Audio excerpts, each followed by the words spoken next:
On Get Up, ESPN, Damian Woody's here. Adam Schefter is with us. And the story yesterday, Schefter, that stopped me in my tracks came from Baker Mayfield's agent. He was on the Business of Sports podcast with Andrew Brandt. And the agent said the Patriots were so interested in Baker Mayfield that they were willing to swing a major trade, that if Mayfield didn't go #1 overall, that the Patriots were going to try and make a deal to go all the way up and get him. What can you tell us about this story? This is a case where essentially the Patriots had an interest in meeting with Baker Mayfield earlier in the process. And Baker Mayfield and Jack Mills and his camp didn't want to do that when they were sitting where they were at the back end of the first round. But when they got Brandon Cooks, then the Patriots had the ammo to come up. Now, do I think they were trading up to #2 to go get Baker Mayfield? I don't. I don't think that was ever viable or feasible. But I think the Patriots are doing what any smart and good organization would. That if Baker Mayfield were to start to slide to where he got to 7, 8, 9, 10, then maybe then they would have been in position to move up. But all they were doing was their due diligence by meeting with him, preparing for him. Look, Patriots in a perfect world would have liked to have drafted a quarterback high. It just didn't work out. And Baker Mayfield never was going to be in a position where they could go get him. But yes, did they have some interest in Baker Mayfield? Yes, they met with him the Monday before the draft. But again, how far was he going to fall? Johnny Manziel once fell in the draft to 22 at a time when most people thought he would go in the top 10. We've seen other quarterbacks slide. And I think the Patriots were just preparing themselves in the event that there was an Aaron Rodgers-like slide to where he got to a certain spot where they could have traded up. I don't think they were ever going up to #2.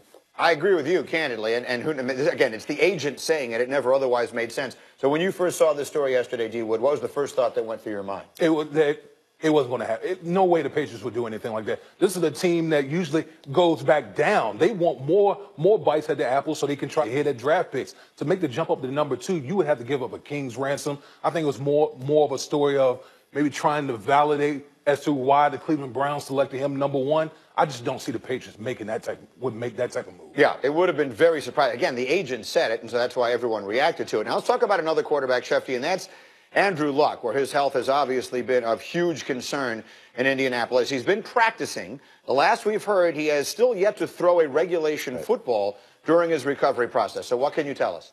And that's true, but here's the good news. Yesterday, he was on the practice field taking snaps with the offense. He's not throwing, but he's out there taking snaps, an encouraging sign. And I said to somebody there yesterday, so you expect him to be ready for training camp? And the message I got was, absolutely. They think he's going to be taking part in training camp, going through the drills. And I know we're on May 2nd here, and training camp isn't all that far away. But the fact of the matter is, they are supremely confident that he is going to be ready, throwing the football for the start of training camp in late July.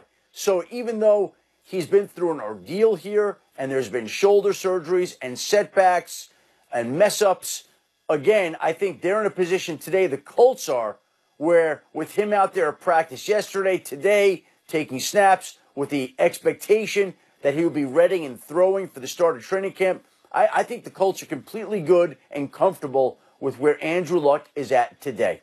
And again, they proved that with their actions, right? They were sitting at 3. They could have been in position to take a quarterback in this draft. They traded back. How concerned are you about Luck?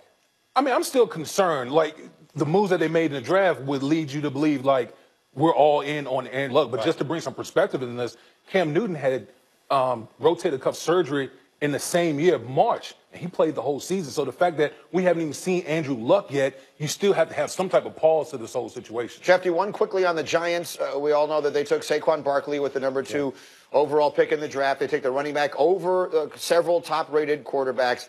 They did eventually take a quarterback much later, and that was Richmond's Kyle Lauletta in the 4th round. So what can you tell us about the thinking with the Giants at the quarterback position, short-term and long? Well, first of all, Greeny, isn't it interesting right now? We've got Ben Roethlisberger saying that he wants to play 3 to 5 more years. Phillip Rivers shows no signs of letting up, but he wants to play multiple years. And now we've got Eli Manning, the last quarterback in this class, who looks great at training camp. And the Giants have gone out the last 2 years and used 3rd and 4th round draft picks on Davis Webb and Kyle Lauletta this year. But Davis Webb has impressed them during the OTAs for whatever that is worth. Now, look, this is a new GM, a new head coach. They're coming in and inheriting a former 3rd round pick. But if there were a quarterback taken in the 3rd round this year, everybody would be talking about what his future was, what he might be doing. It was only a year ago that the Giants took Davis Webb in the third round. And the mistake that the franchise made last year was that we didn't get a chance to see what he could do in a regular season game once they briefly benched Eli Manning last year. So everybody's still wondering. But Pat Shurmur, the new Giants head coach, has been impressed with what he's seen so far from Davis Webb. But I think the bigger thing here is that all these quarterbacks that came out in the same draft class, Eli Manning, Ben Roethlisberger, Phillip Rivers, showing no signs of letting up, and each wants to continue playing what looks like to be multiple seasons going forward. And D. Wood, at the end of the day, this was a story about the Giants reaffirming their belief in Eli, right? They are going forward in the short term, loading up with Saquon around Eli Manning. Absolutely. And just short term, they're going for it. But long term, this could have big ramifications. Think about this. Your Jets pick Sam Darnold. So imagine if this thing doesn't happen and the Giants go 7-9, 8-8, they won't have a chance to go get a franchise type quarterback in the draft because of their record. Sam Darnold's with the Jets. If he turns out to be the quarterback that some people think he's going to be, how bad is that going to look for the Giants moving forward long term? It depends on just how many games they win. If they wind up 7-9 with Saquon Barkley, then yes, it looks bad. If they wind up making a real run at a championship one more time with Eli, it was probably the right thing to do. Shefty, always good to talk to you. Thanks. We'll check in again with you sometime soon. And we have a Meanwhile on Planet Earth that is also from the world of football. This one brought a big smile to my face and hope it will yours as well. Our colleague Darren Ravel yesterday posted the top 5 selling jerseys amongst the rookies coming off of the draft. And 4 of them are names you would expect. It was Saquon Barkley, and it was Baker Mayfield, it was Sam Darnold, it was Josh Allen. They were all picked in the top 7. The 5th best-selling jersey was that man's jersey, Shaquem Griffin, who was drafted 141st by the Seahawks. Now, we had him here in our studio. You had a chance to chat with him as well. And I would add that the other 4 players on that list were all drafted on Thursday. Right. Griffin wasn't drafted until Saturday. So they had a head start. They had 48 extra hours to sell jerseys. How great is that for this kid? Oh, absolutely. I mean, it's just wonderful. I told him when he was in the studio, I'm definitely one of his biggest fans.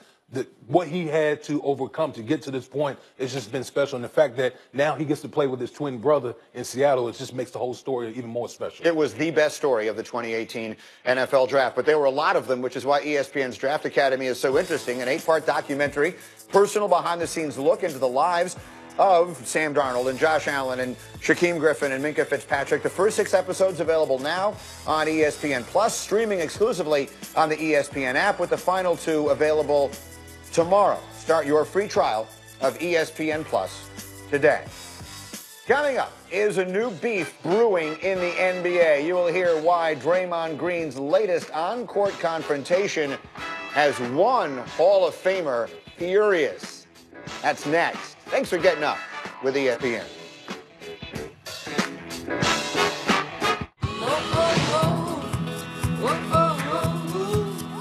With Expedia, you can book a flight, hotel, car, and activity all in one place.